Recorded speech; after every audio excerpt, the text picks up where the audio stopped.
Hello दोस्तों, कैसे हो आप सब। मेरा नाम है शुभ शुक्ला और आप लोग देख रहे हैं क्लासरूम बडीज विद शुभ। इस चैनल में आपका फिर से स्वागत है। तो दोस्तों, आज हम लोग पढ़ने जा रहे हैं साइंस का chapter electricity circuits and components. तो चलिए दोस्तों, बिना देरी करे जल्दी से वीडियो को स्टार्ट करते हैं। तो यहाँ पर अपना electricity and circuits and components खोल दिया है। तो चलिए पहले हम इसका पढ़ेंगे विद्युतः परिपथ और उनके घटक, मतलब introduction and uses of electricity. तो अब हमें यहाँ पर क्या पढ़ना है, पहले हम एक दो पेज का पढ़ेंगे जिस पर है अपना इंट्रोडक्शन। तो चलिए अब हम पढ़ते हैं। इंग्लिश में क्या है, introduction is used anywhere everywhere in our daily life for cooking, lighting, transportation, heating and entertainment। मतलब जो बिजली का उपयोग है वो हमारे दैनिक जीवन में खाना पकाने, रोशनी, परिवहन, हीटिंग और मनोरंजन के लिए हर जगह किया जाता है। इंग्लिश में अब अगला है अपना a torch is portable source of electricity that most of us use। Hindi में टॉर्च, मतलब टॉर्च जो है वो बिजली का एक पोर्टेबल स्रोत है जिसका उपयोग हम से हमसे अधिकांश लोग करते हैं। इंग्लिश में कैलकुलेशन क्या है अपना, never perform experiments with power supply at your home और स्कूल, ओनली यूज बैटरीज और सेल। मतलब सावधानी बरतें, किस चीज के लिए सावधानी, कि घर और स्कूल में बिजली के मुख्य बोर्ड से कभी प्रयोग ना करें, केवल बैटरी या सेल का ही उपयोग करें। अब पेज नंबर 3, इलेक्ट्रिक सेल और उसकी बैटरी। तो अब यहाँ पर हमें क्या पढ़ाया जा रहा है इंग्लिश में, इंग्लिश है अपना an electric cell has two terminals, a positive terminal metal cap and a negative terminal minus VE, terminal flat metal disc। अब हिंदी में इसका मतलब क्या है, एक इलेक्ट्रिकल सेल में दो सिरे होते हैं, धनात्मक मतलब VE और सिरा मतलब मेटल कैप, और को क्या होता है और रहता है ऋणात्मक मतलब माइनस VE सिरा, मतलब जो क्या होता है चपटी मेटल डिस्क का वो होता है। अब इंग्लिश में अपना जो अगला है वो है अपना combination of two or more cells connected properly positive to negative is called a battery। मतलब हिंदी में दो या दो से अधिक सेलों को सही तरीके से पॉजिटिव से नेगेटिव जोड़कर एक साथ मिलाने पर उसे बैटरी कहते हैं। मतलब बैटरी क्या होती है अपनी, यहाँ पर हमें बताया जा रहा है कि जो बैटरी होती है, जब दो बैटरी को एक साथ जोड़ दिया जाता है ऊपर नेगेटिव टू पॉजिटिव के सिरे में, यहाँ पर अपना पॉजिटिव है और दूसरी तरफ के सेल पर अपना नेगेटिव है, अगर हम उसको ऐसे करके जोड़ेंगे तो वो एक बैटरी बन जाएगा।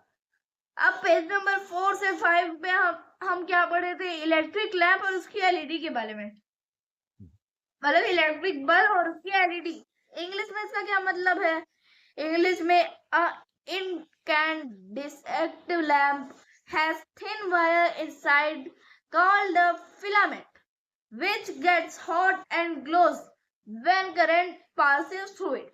मतलब मतलब जो साधारण बल्ब के अंदर एक पतला तार होता है जिसे क्या कहते हैं, जिसे फिलामेंट कहते हैं, करंट गुजरने पर यह गर्म होकर चमकता है। मतलब यहाँ पर क्या बताते हैं, एक तो बल्ब के अंदर, एक नॉर्मल बल्ब के अंदर अपना क्या होता है, एक तार होता है, उसको क्या कहते हैं, फिलामेंट कहते हैं। जब उसमें से तार, जब करंट की तार उसमें से जुड़ती है तो क्या होता है, यह चमकने लग जाता है, इट वाज ग्लोइंग, मतलब यह चमकने लग जाता है। English modern torches use N LED, मतलब एलईडी का फुल फॉर्म क्या है, यहाँ पर देख लो, लाइट इमिटिंग डायोड। मतलब आज के समय में टॉर्च में साधारण बल्ब की जगह एलईडी मतलब लाइट एमिटिंग डायोड का उपयोग किया जाता है। An LED has two wires terminals. पहली एक लॉन्गर वायर जो कि क्या है पॉजिटिव है, और दूसरी है छोटी वायर जो कि है नेगेटिव। मतलब एलईडी में दो तार मतलब सिरे होते हैं, एक लंबा तार मतलब पॉजिटिव एरिया और एक छोटा तार मतलब नेगेटिव एरिया होता है। अब पेज नंबर 5, 6, 7 और 8 हम यहाँ पे पढ़ने जा रहे हैं। उसमें हम क्या पढ़ेंगे? Making a bulb glow and circuit. So English में क्या है? To make a bulb glow one terminal of a cell must to be connected to one terminal of the bulb and other cell terminal to the bulb second terminal। मतलब bulb को जलाने के लिए cell का एक सिरा bulb की ओर और दूसरा सिरा दूसरे सिरे की ओर बल्ब का टर्मिनल से जुड़ा होना चाहिए। इंग्लिश में अगला पॉइंट अपना क्या है?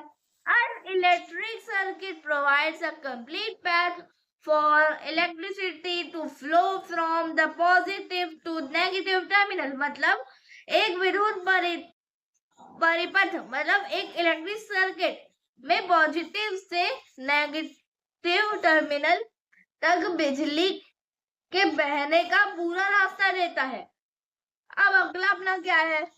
इंग्लिश में if a filament of a bulb is broken, it is called a fused bulb and current cannot flow through it। मतलब यदि बल्ब का फिलामेंट टूट जाता है तो उसे फ्यूज्ड बल्ब कहते हैं और उससे करंट क्या नहीं हो पाता है, पास नहीं हो सकता, नहीं बह पाता। अब पेज नंबर 9 और 10 का हम पढ़ेंगे इंग्लिश में। An electric switch is simple device that either completes on position or off breaks मतलब off position। अब सर्किट, अब हिंदी में इसका क्या है? इलेक्ट्रिक स्विच एक साधारण उपकरण है जो सर्किट को पूरा ऑन पोजीशन और या तो ऑफ पोजीशन सकता है। इंग्लिश में when switch is on, the circuit is closed and current flows when off, an air gap is created and current stops। मतलब जब स्विच चालू होता है तो सर्किट पूरी तरह से बंद होता है और इस पर करंट बहता है करके चलता है। लेकिन ऑफ स्विच में क्या होता है? ये जुड़े नहीं रहते, इस पर एक हवा का गैप होता है। ये कुछ ऐसे रहता है इसका डिजाइन, वो गैप बने रहता है और इसे क्या कहा जाता है? इस पर करंट रुक जाता है। अब पेज नंबर 11 और 12 सर्किट का परिपथ मतलब drawing actual circuit of a component difficult, so standard symbol are used to represent them in a circuit diagram. मतलब हिंदी में अब हम इसको पढ़ते हैं, असली उपकरणों के चित्र बनाना कठिन होता है, इसीलिए सर्किट आरेख में उन्हें दिखाने के लिए मानक चिन्हों मतलब सिंबल का उपयोग किया जाता है। In a cell symbol the longer vertical line represents the positive terminal and shorter thicker line represent the negative terminal. अब हिंदी में सेल में जो प्रतीक में लंबी खड़ी रेखा धनात्मक सिरे को और छोटी मोटी रेखा ऋणात्मक सिरे को दर्शाती है। अब पेज नंबर 13, 14 और 15 कंडक्टर्स और इंसुलेटर मतलब सुचालक और कुचालक। English materials that allows electric current to pass through them easily are called good conductor। Example क्या? मेटल किस टाइप के metal? Copper, iron, aluminium, gold, silver, कई सारे जितने भी मेटल है वो सारे ही पास होने देते हैं। जिन पदार्थों से बिजली का करंट आसानी से गुजर सकता है उन्हें सुचालक कहते हैं, जैसे तांबा, लोहा, एल्यूमिनियम जैसी धातुएं। English material that do not to allow electric current to pass through them is called insulator। Example rubber, plastic, wood, glass। मतलब जिन पदार्थों में बिजली का करंट नहीं गुजर सकता उन्हें क्या बोलते हैं? उन्हें कुछ अलग कहते हैं, जैसे कि रबर, प्लास्टिक, लकड़ी या फिर कांच। आपको एक फैक्ट बताता हूँ। क्या आप जानते हो कि इस दुनिया में ऐसा कौन सा नॉन मेटल थिंग है? मतलब ऐसी कौन सी चीज है जो कि क्या है, जो कि अपनी इंसुलेटर है। इंसुलेटर मतलब वो मेटल नहीं है, लेकिन वो मेटल जितनी ही हार्ड है, क्योंकि जैसे कि प्लास्टिक उतना हार्ड नहीं है, उस पर लोहा मारोगे टूट जाएगा, टूट जाते हैं। वुड भी आसानी से टूट सकती है, लेकिन ये जो अपने मेटल्स होते हैं ये लोग आराम से नहीं टूटते। इनको तोड़ने में बहुत मेहनत लगती है और ज्यादातर ये टूटते ही नहीं है, ये ऐसे मुड़ जाते हैं। वहीं पर अगर लकड़ी को मोड़ोगे वो टूट जाएगा, लेकिन ये ऐसे मुड़ जाते हैं। जैसे कि मैं आपको किस चीज का एग्जांपल दूं, आप सब यहाँ पर स्केल को देख सकते हैं। ये एक मेटल स्केल है आयरन की, आप सब यहाँ पर देख सकते हैं। अब अगर हम इसको मोड़ना चाहेंगे, ये देख लो, ये फ्लेक्सिबल है और ना ही आराम से टूट सकती है। अगर इसको तोड़ना है तो बहुत ही ज्यादा प्रेशर की जरूरत पड़ेगी। वहीं पर अगर ये अभी मेरे पास प्लास्टिक की स्केल होती तो ऐसे टूट जाती। तो इसीलिए जो मैं आपको फैक्ट बताया था कि जो डायमंड है वो वो मेटल नहीं है। क्यों? क्योंकि वो इलेक्ट्रिसिटी कंडक्ट तो नहीं करता, लेकिन वो इन्हीं के जितना ताकतवर होता है। मतलब उसको मारोगे उसको तो वो ऐसे नहीं टूटेगा, आराम से नहीं टूटेगा। अगर आप उसको मारना तो आपको किसी गर्म चीज या फिर एकदम धार वाली चीज की जरूरत पड़ेगी।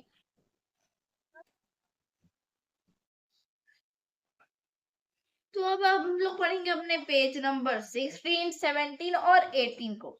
इस पर हम लोग क्या पढ़ेंगे? इस पर हम लोग पढ़ेंगे अपनी कुछ समरीज और पॉइंट, समरी पॉइंट्स पढ़ेंगे और क्या पढ़ेंगे, कुछ सेफ्टी रूल्स पढ़ेंगे इसके, मतलब मुख्य निष्कर्ष और सावधानियां। English, direct current DC, direct current मतलब DC comes from cells, batteries, while alternating current मतलब AC come from main wall power circuit।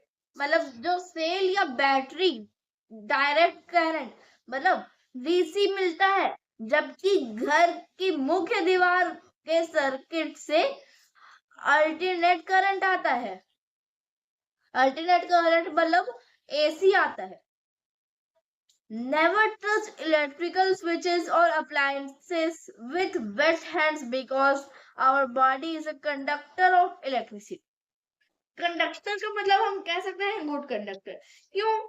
अगर अभी यहाँ पे मेरे सामने अगर समझ लो, ये जो मेटल स्केल है, अभी इस पर अगर क्या होगा, अभी अगर इस पर करंट होगा, ये समझ लो किसी करंट वाली चीज से कनेक्ट है, और अगर मैं इसको हटाने के लिए वहां पर से छूऊंगा, और समझ लो मेरी ये जो डेस्क है यहाँ पर पानी गिरा हुआ है और वो एक वायर से कनेक्ट है। ये डेस्क है, इसमें पानी गिरा है और मेरी स्केल ऐसे रखी हुई है। अगर मैं इसको टच करूंगा मुझे क्या पड़ेगा? झटका पड़ेगा, मेरी पूरी बॉडी पर झटका आ जाएगा ऐसे इसको छूने से। इसीलिए जो अपनी बॉडी है वो एक गुड कंडक्टर है। किसकी? किसकी गुड कंडक्टर है? इलेक्ट्रिसिटी की। यहाँ पर हमें क्या बताया, कभी भी गीले हाथों से बिजली के स्विच या उपकरणों को ना छुए, क्योंकि हमारा शरीर बिजली का सूचक है। क्यों? जैसे कि कभी कभी हुआ होगा, कभी कभी ऐसा नहीं होता क्या, करंट करंट किससे लग जाता है? फ्रिज छूने से करंट लग जाता है। कभी कभी कुछ टेक्निकल प्रॉब्लम रहती है करके जो फ्रिज का बॉडी रहता है उस पर करंट आ जाता है, और हल्का सा हम जब अगर उसको छूते हैं तो हमें हल्का सा करंट का झटका लगता है, एकदम मिनिमम होता है ना। इसीलिए हम यहाँ पर पढ़ रहे हैं और इतना जल्दी हमने अपने इस चैप्टर को कंप्लीट कर दिया है। अगर आपको ये वीडियो पसंद आए तो इस वीडियो को लाइक करें, शेयर करें और चैनल को सब्सक्राइब करें, ताकि मैं फ्यूचर में आपके लिए ऐसे और वीडियो वीडियोस लाऊं। तब तक के लिए take care and bye bye.